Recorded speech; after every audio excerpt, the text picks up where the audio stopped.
नमस्कार दोस्तों, आज के इस वीडियो में बात करेंगे 29 अगस्त से रिलेटेड करंट अफेयर से जुड़े हुए महत्वपूर्ण प्रश्न। तो शुरुआत करते हैं महत्वपूर्ण प्रश्नों से।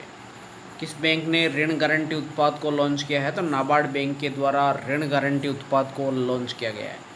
कोविड-19 के कारण लगे लॉकडाउन के दौरान कोविड-19 महामारी की रोकथाम को कम करना है और विभिन्न क्षेत्रों में एमएसएमई को ऋण प्रदान करना है।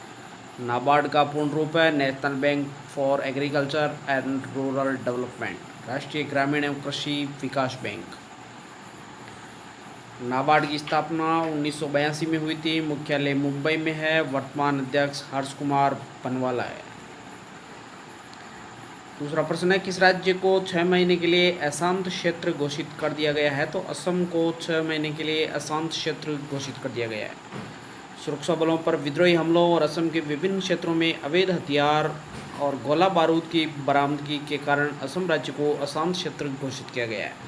असम की राजधानी दिसपुर है। मुख्यमंत्री सर्बानंद सोनोवाल है, जबकि गवर्नर जगदीश मुखी है।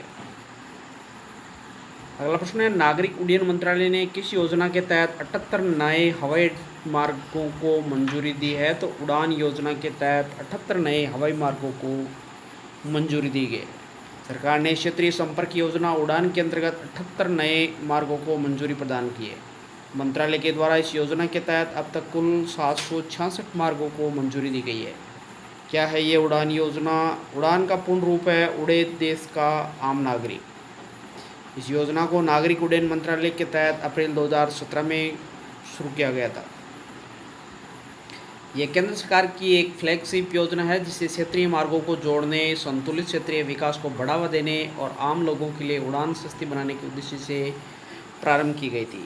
उड़ान योजना राष्ट्रीय नागरिक उड्डयन नीति का एक प्रमुख घटक है जिसे जून 2016 में लॉन्च किया गया था। अगला प्रश्न, किस राज्य सरकार ने शिक्षा निदेशालय ने स्वस्थ शरीर स्वस्थ दिमाग कार्यक्रम शुरू किया है? तो दिल्ली सरकार के द्वारा स्वस्थ शरीर स्वस्थ दिमाग कार्यक्रम शुरू किया गया है। दिल्ली सरकार के शिक्षा निदेशालय ने स्वस्थ शरीर स्वस्थ दिमाग कार्यक्रम शुरू किया है, जिसके तहत यूट्यूब चैनल पर हर बुधवार को एक नया वीडियो डाला जाएगा। इसकी पहली और दूसरी कड़ी यूट्यूब में अपलोड हो चुकी है। इस कार्यक्रम का उद्देश्य बच्चों का तनाव दूर करते हुए उनका शारीरिक विकास करना है। अगला प्रश्न है, लेग स्पिनर प्रवीण तांबे कैरिबियन प्रीमियर लीग खेलने वाले कौन से भारतीय क्रिकेटर बन गए हैं? तो प्रवीण तांबे पहले कैरिबियन प्रीमियर लीग खेलने वाले भारतीय क्रिकेटर बन गए। लेग स्पिनर प्रवीण तांबे कैरिबियन प्रीमियर लीग खेलने वाले पहले भारतीय क्रिकेटर बन गए। 48 साल के तांबे किसी T20 लीग में खेलने वाले संभवतः सबसे उम्रदराज क्रिकेटर है। प्रवीण तांबे IPL 2020 में खिलाड़ियों की नीलामी में बिकने वाले सबसे उम्रदराज क्रिकेटर भी रहे हैं। अगला प्रश्न है, किस चीनी ऐप के CEO केविन मेयर ने महज 4 महीने में ही अपने पद से इस्तीफा दे दिया? तो टिकटॉक के CEO केविन मेयर ने 4 महीने में अपने पद से इस्तीफा दे दिया है। चीनी ऐप टिकटॉक के CEO केविन मेयर ने महज 4 महीने में अपने पद से इस्तीफा दे दिया है। भारत के बैन के बाद अमेरिका ने भी टिकटॉक को संकट का सामना करना पड़ रहा है। हाल ही में अमेरिकी राष्ट्रपति डोनाल्ड ट्रंप ने टिकटॉक पर प्रतिबंध लगाने का आदेश दिया है और टिकटॉक को सुरक्षा के लिए खतरा भी बताया है। अगला प्रश्न है, सामाजिक न्याय मंत्रालय की नई मानसिक स्वास्थ्य पुनर्वास हेल्पलाइन का नाम क्या रखा गया है? तो किरण नाम से सामाजिक न्याय मंत्रालय के द्वारा एक जारी की गई हेल्पलाइन है। केंद्रीय सामाजिक न्याय और अधिकारिता मंत्रालय मानसिक स्वास्थ्य पुनर्वास के लिए एक नई टोल फ्री हेल्पलाइन शुरू करने जा रहा है, जिसका नाम किरण रखा गया है। नए हेल्पलाइन कॉल करने वालों को प्राथमिक चिकित्सा, मनोवैज्ञानिक सहायता, संकट प्रबंधन के बारे में 13 प्रमुख भाषाओं में सहायता प्रदान करेगी। Tenzing Norgay national adventure award 2019 से किसे सम्मानित किया जाएगा? तो अनीता कुंडू को तेंजिंग नोर्गे नेशनल अवार्ड 2019 से सम्मानित किया जाएगा। अनीता कुंडू भारतीय पर्वतारोही को Tenzing Norgay national adventure award 2019 से सम्मानित किया जाएगा। यह पुरस्कार 29 अगस्त को राष्ट्रीय खेल दिवस के अवसर पर राष्ट्रपति रामनाथ कोविंद के द्वारा दिया जाएगा।